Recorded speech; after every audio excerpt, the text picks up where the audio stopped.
Hi there. Welcome back to the step-by-step guide on how to write an A-level law essay. If you haven't seen my first video, I would recommend that you do so as it is an introductory video to my channel and how my video guides work.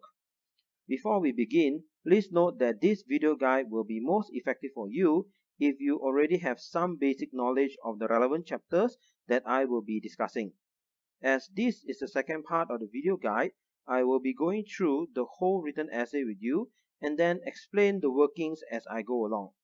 In case you haven't seen the first part of this video guide, I would like to encourage you to do so first so as to prepare you for the actual essay itself. I have inserted the link to the first part of the video guide in the description below. If you find this video guide useful, please like, share and subscribe to my channel, and don't forget to click on the bell button to get notifications of new videos as I will be making video guides every week. With that said, let's get started with part 2 of video guide number 2. The question of the day reads, an alternative dispute resolution is better than a formal court resolution of a civil dispute. Discuss the advantages and disadvantages of an alternative dispute resolution and consider to what extent do you agree with the statement above. To answer an examination question, we must first take note of two things: which chapter is the question covering and what is the focus of the question. By first considering these two aspects of the question, we will know how to address the question appropriately. From the question, we can infer that this covers the chapter Alternative Dispute Resolution. And the focus of the question concerns the advantages and disadvantages of ADR and to what extent do we agree with the statement.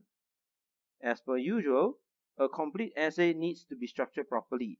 Therefore, our essay should include an introduction, relevant points, and finally a good conclusion which addresses the question. Before I begin going through the essay, I would like you to note that my answer is not the perfect answer, but it only serves as a guide for you so that you get an idea on how to write your essay and score the highest mark possible for your effort. Incidentally, I may have also left out certain minor details from my content video, as whatever points that have been discussed earlier only serves as a guide for us to reach our end product, which is the essay. One more important thing to note is that since, for examination purposes, the time limit for one essay answer is exactly 30 minutes, I will not have a lot of time to cover every single relevant detail, and the ideal word count for an excellent essay answer is between 800 to 1000 words per essay. Introduction. The concept of civil law has provided society with the civil courts for which civil disputes may be settled. However, there are occasions where the state allows individual citizens to avoid civil litigation and solve their disputes outside of court. This is known as Alternative Dispute Resolution, or ADR. Both civil litigation and ADR has its own strengths and weaknesses. But before we can decide if either one is better than the other, we will have to consider the workings of both methods of civil dispute resolution. So again, a brief introduction is an ideal one. It is advisable that candidates spend only the first 4 to 6 lines of the answer sheet to write the introduction so that we do not accidentally reveal too much in the introduction itself. It is after all an introduction and we do not want to overload it with too much information and then leave the actual contents of the essay with nothing else to write. Therefore, a straightforward introduction briefly stating the starting point of the development of the essay is important to a good essay.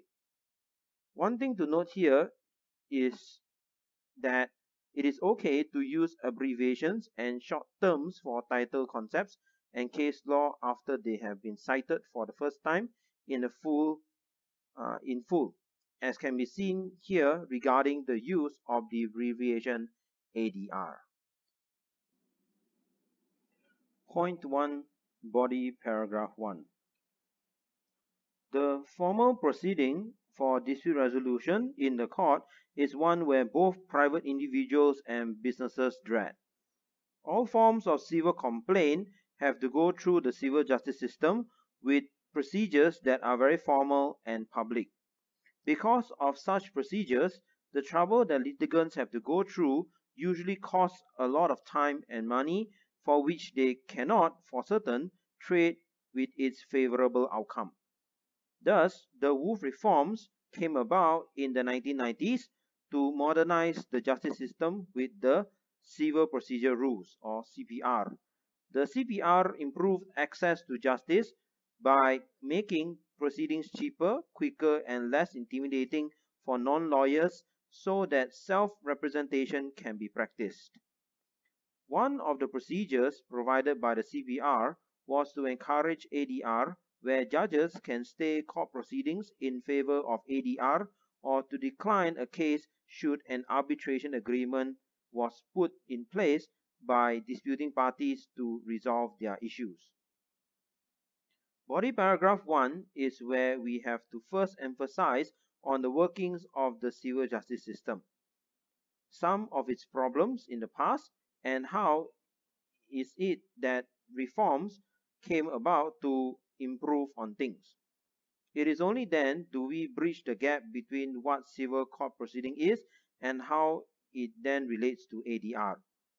That is how we properly develop our essay so that some coherence can be made throughout the entire essay and that deep appreciation for the topic can be expressed by the candidate in the answer. Point 2, body paragraph 2. The main advantage of ADR allows for private settlement. This will mean that disputing parties may either negotiate and settle the dispute amongst themselves or hire a neutral mediator to evaluate the parties' position and interests and then come up with the best solution to settle the dispute in an objective manner. This informal manner of ADR will also limit or do away with any complex legal procedure or rules, as the decision made by the neutral party or the parties themselves need not be strictly legal, as it can be based on commercial or social common sense and compromise. Additionally, the use of ADR will also avoid spending time and money in the public courts. Point 2, body paragraph 3. An arbitration agreement between parties can be made anytime before or after the dispute arises. This is provided for by the Arbitration Act 1996, which allows the parties to freely agree on how their disputes may be resolved by arbitration agreements. This Scott versus Avery clause allows contracting parties to agree that in the event of a dispute arising, they will have that dispute settled by arbitration. The procedure used is flexible and the parties can choose that which is most suitable to the situation. This will mean that parties may still continue their business transactions while ADR proceedings are ongoing. To cater for disputing parties, there are institutions that provide expert and experienced mediators and arbitrators, such as the Center for Effective Dispute Resolution and the Chartered Institute of Arbitrators. From body paragraphs 2 onwards, we can endeavor to focus on addressing the question.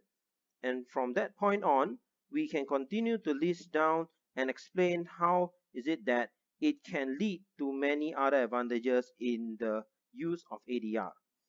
It is important to note that in a question which asks us to critically consider the advantages and disadvantages of any concept, systems, or methods, we should deal with it exclusively first and not digress by relating to the other point.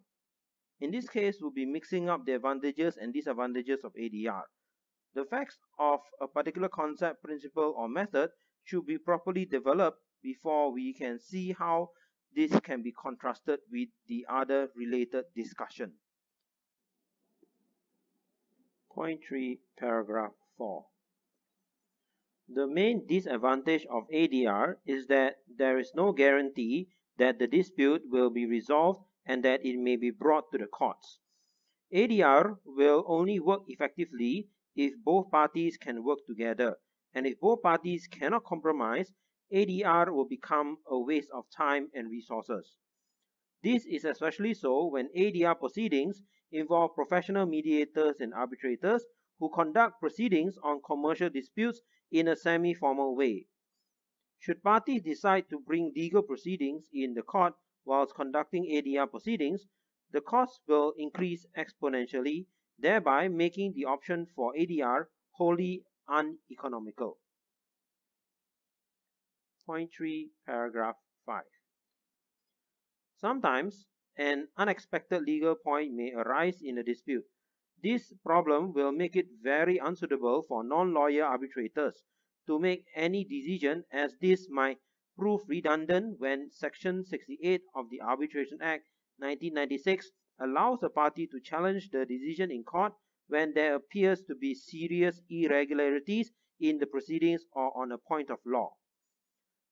Though some arbitrators may have legal backgrounds, they do not have the authority to make decisions which involves the law, as judges sitting in the English courts are more suited to deal with it, since they are the ones with the proper jurisdiction to deal with any matter relating to the development of the law. After giving due attention to the advantages, the discussion on its disadvantages should also be discussed with the same amount of attention given. Because we are discussing about the disadvantages of ADR, it would be good for us to highlight some of the advantages of going to the courts instead of using ADR.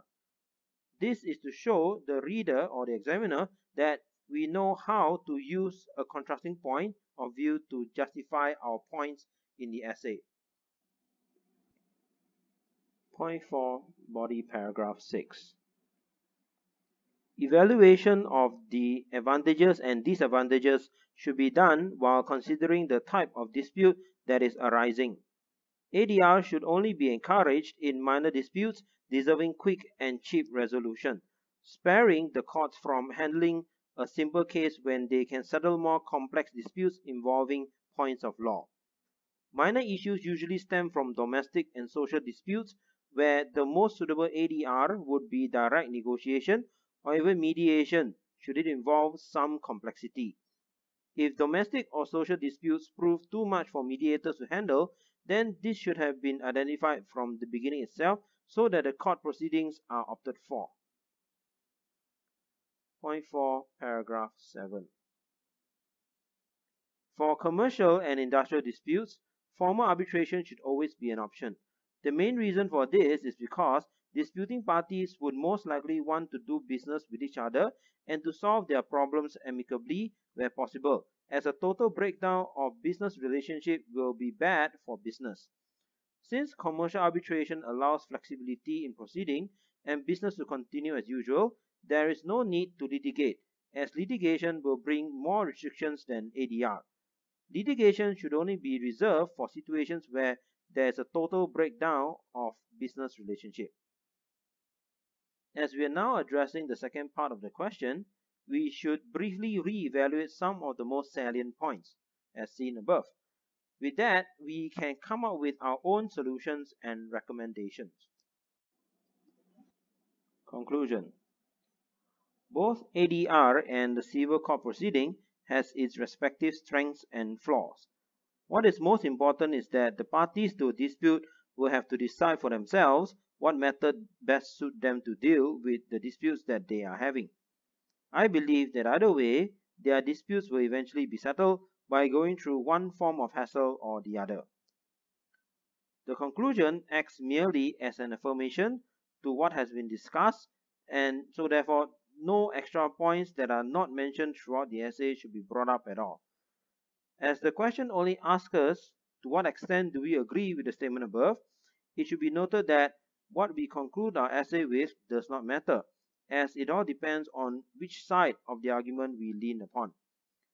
This would mean that while we are discussing points 2, points 3, and points 4, it is up to us whether our arguments are leaning more towards ADR or towards civil court proceeding. That is the end of the video guide. I hope it has helped you in your legal studies. Do check out part 1 of this video where I'll go through with you the contents of the answer to the question. I have linked the video in the description below. If you have any questions, comments, or any suggestions on what other topics you would like me to cover, please leave a comment on this video. And again, if you find this video guide useful, please like, share, and subscribe to my channel, as I will be uploading new video guides on different topics every week. In addition to that, if you would like me to send you a copy of the whole essay in Microsoft Word form, please subscribe to my channel and then drop me an email requesting the document. Thank you.